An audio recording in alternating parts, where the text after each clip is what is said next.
अस्सलामुअलैकुम प्यारे बच्चों। आज जो है तो हम न्यू चैप्टर स्टार्ट करेंगे, that is alcohol.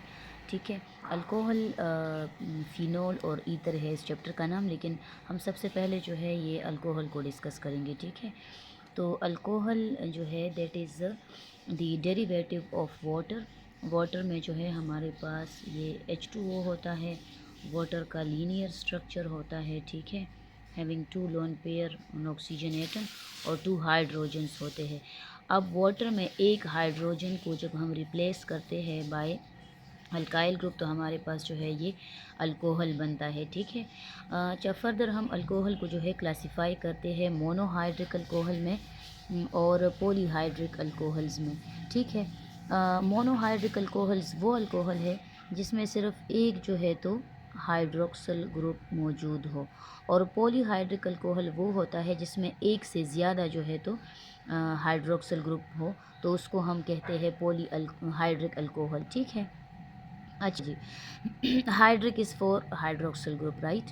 Mono one, पॉलीमीन एक से ज़्यादा। अच्छा जी, अब मोनोहाइड्रिक अल्कोहल को फर्दर हम क्लासिफाई करते हैं प्राइमरी अल्कोहल्स में, सेकेंडरी अल्कोहल्स में और टर्शरी अल्कोहल्स में। प्राइमरी अल्कोहल वो अल्कोहल है जिसमें हमारे पास जो है जो हाइड्रोक्सल है, hydroxyl is the functional group of alcohol. ठीक है, हाइड्रोक्सल जो है फर्दर एक कार्बन के साथ कनेक्टेड हो। रिमेंबर के ये primary to secondary tertiary type of further जो इसके टाइप्स है मोनोहाइड्रिक के, ये फर्दर 3 टाइप्स है, तो इनमें एक ही हाइड्रोक्सल होगा। ठीक है, तो इसको जो है प्राइमरी अल्कोहल वो अल्कोहल है जिसमें हाइड्रोक्सल जो है फर्दर एक कार्बन एटम के साथ कनेक्टेड होता है, इसको हम प्राइमरी अल्कोहल कहते हैं, या फर्स्ट डिग्री अल्कोहल ये साइन भी होता है। ठीक है, अच्छा सेकेंडरी अल्कोहल वो अल्कोहल है जिसमें हाइड्रोक्सल जो है ये 2 कार्बन के साथ जो है ये कनेक्टेड होता है। ठीक है, मतलब कि यहाँ पे हमारे पास हाइड्रोक्सल जो जिस कार्बन के साथ अटैच्ड है वो फर्दर 2 कार्बन्स के साथ अटैच्ड है। ठीक है, तो इसको हम सेकेंडरी अल्कोहल कहते हैं। टर्शरी अल्कोहल वो अल्कोहल है जिसमें हाइड्रोक्सल ग्रुप के साथ अटैच जो कार्बन है वो फर्दर 3 कार्बन्स के साथ अटैच है, तो इसको हम क्या कहते हैं, टर्शरी अल्कोहल्स कहते हैं। इसमें हाइड्रोक्सल जिस कार्बन के साथ अटैच्ड है प्राइमरी में वो फर्दर एक कार्बन के साथ अटैच्ड है। ठीक है, तो इसको हम प्राइमरी कहते हैं। अच्छा, जैसे स्टार्ट में मैंने कहा है कि प्राइमरी अल्कोहल में हाइड्रोक्सल फर्दर एक कार्बन के साथ, तो ये भी जो है प्राइमरी की एग्जाम्पल है। ठीक है, जो हाइड्रिक अल्कोहल है उसके फर्दर ये देखें हमारे पास डाई हाइड्रिक अल्कोहल भी इसका एग्जाम्पल हम ले सकते हैं, जैसे ग्लाइकोल है CH2 फर्दर इसके साथ 2 हाइड्रोक्सिल ग्रुप कनेक्टेड है, तो इसको हम डाई हाइड्रिक अल्कोहल कहते हैं। इसको हम ट्राई हाइड्रिक अल्कोहल कहते हैं जिसमें 3 हाइड्रोक्सिल ग्रुप्स हैं, इसको हम जो है ग्लाइसरोल भी कहते हैं। ठीक है, अच्छा जी, ये हुई क्लासिफिकेशन ऑफ अल्कोहल। अब जो नेक्स्ट स्टेप होगा, नेक्स्ट जो टॉपिक होगा that will be physical properties of alcohols. ठीक है, तो हम यहाँ पे डिस्कस करते हैं फिज़िकल प्रॉपर्टीज़ ऑफ अल्कोहल को। तो पहले हम डिस्कस करेंगे boiling point and melting point of alcohol. ठीक है, बॉइलिंग पॉइंट ऑफ अल्कोहल, और ये साथ में मैंने मेल्टिंग पॉइंट भी मेंशन किया हुआ है। अच्छा बच्चों, जो अल्कोहल्स होंगे इनका जो आयोपैक नेम होगा, तो मीथेन के साथ, मीथेन के लास्ट ई को हम रिप्लेस करेंगे बाई OL, तो इसको मेथानॉल, मीथेन से मेथानॉल, ईथेन से एथानॉल, प्रोपेन से प्रोपेनॉल, ब्यूटेन से ब्यूटानॉल। ठीक है, तो मेथानॉल का जो मेल्टिंग पॉइंट है वो -97 है, इसका बॉइलिंग पॉइंट 64.7 है। तो देखिए इसे बॉइलिंग पॉइंट जो है डाउन द ग्रुप जो है ये देखिए होमोलोगस सीरीज़ में डाउन द ग्रुप जो है ये इंक्रीज़ हो रहा है। वी कैन से कि जितना हमारे पास कार्बन नंबर्स इंक्रीज़ होते हैं बॉइलिंग पॉइंट जो है वो इंक्रीज़ होता है।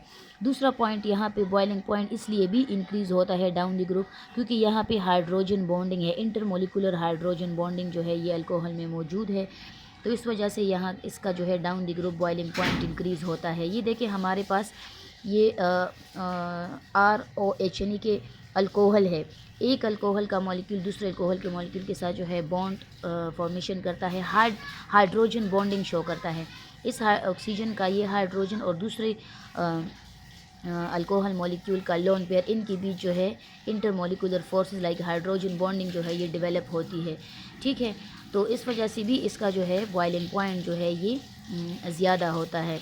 And with increasing the number of carbons, अब जितना जितना हमारे पास ये R में जो है कार्बन इंक्रीज़ होते हैं अल्काइल ग्रुप में, जितने कार्बन इंक्रीज़ होते हैं उतना बल्क जो है अल्काइल ग्रुप का इंक्रीज़ होगा, और जितना अल्काइल ग्रुप का बल्क इंक्रीज़ होगा लंडन डिस्पर्जन फोर्सेस जो है वो इंक्रीज़ होगी। जितना बल्क ज़्यादा होता है बच्चों लंडन डिस्पर्जन फोर्सेस डेवलप होती है।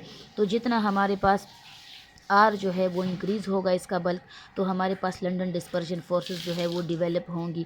तो इस वजह से हम कहते हैं कि अल्कोहल में लंडन डिस्पर्जन फोर्सेस भी है और यहाँ पे हाइड्रोजन बॉन्डिंग भी है, तो इस वजह से अल्कोहल्स का बॉइलिंग पॉइंट जो है वो ज़्यादा होता है। अच्छा जी, अब लेट सपोज़ ये देखिए, ये बॉइलिंग पॉइंट का ऑर्डर मैंने लिखा हुआ है कि पेंटेनॉल का बॉइलिंग पॉइंट ब्यूटेनॉल से ज़्यादा है, ब्यूटेनॉल का प्रोपेनॉल से ज़्यादा है, प्रोपेनॉल का जो है ये इथेनॉल से, और इथेनॉल का जो है तो मेथनॉल से ज़्यादा है। मेल्टिंग पॉइंट का ऑर्डर कुछ इस तरह है कि जो ब्यूटेन है उसका बॉइलिंग पॉइंट मेल्टिंग पॉइंट ज़्यादा है, उसके बाद जो है मेथनॉल का ज़्यादा है। ये मतलब कि ऑर्डर में नहीं है ना, तो ये इस वजह से क्योंकि यहाँ पे हमारे पास, मैंने पहले भी आपको बताया था कि ऑड नंबर ऑफ़ कार्बन्स की वजह से जो है इसकी पैकिंग में जो है वो लूजनेस आती है, और इस वजह से जो है तो इसका मेल्टिंग पॉइंट जो है वो कम हो जाता है। तो इसलिए जो है ये C3 का जो मेल्टिंग पॉइंट है वो सबसे कम है। दूसरा जो है इसका जो दूसरी प्रॉपर्टी है that is solubility of alcohol. तो जितना हमारे पास कार्बन नंबर्स इंक्रीज़ होते हैं सॉल्युबिलिटी जो है वो डिक्रीज़ होती है। ये देखिए, ये हमारे पास ROH है, ठीक है। दिस पोर्शन इज़ हाइड्रोफोबिक, ठीक है। तो जितना ये R group alkyl group increase होगा, यहाँ पे जितने कार्बन नंबर्स इंक्रीज़ होंगे अल्काइल ग्रुप का बल्क इंक्रीज़ होगा, और सॉल्युबिलिटी जो है उस अल्कोहल की डिक्रीज़ हो जाएगी, ठीक है। जितना हमारे पास नंबर ऑफ़ कार्बन बढ़ेंगे तो सॉल्युबिलिटी इन वाटर अल्कोहल की कम होगी, ठीक है ना। अच्छा, तो विस्कोसिटी ऑफ अल्कोहल जो है तो ये भी जो है इंक्रीज़ होती है जैसे जैसे कार्बन नंबर्स इंक्रीज़ होते हैं। वेपर प्रेशर जो है, जितना कार्बन नंबर्स इंक्रीज़ होते हैं वेपर प्रेशर में जो है डिक्रीज़ आता है।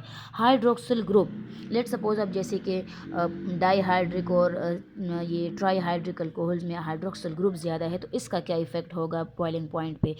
तो जितना हाइड्रोक्सिल ग्रुप इंक्रीज़ होंगे बॉइलिंग पॉइंट जो है ये इंक्रीज़ होगा। अब देखिए, लेट सपोज़ ये हमारे पास जो एथेनॉल है इसका बॉइलिंग पॉइंट 78.3 है, इसमें एक हाइड्रोक्सिल ग्रुप है।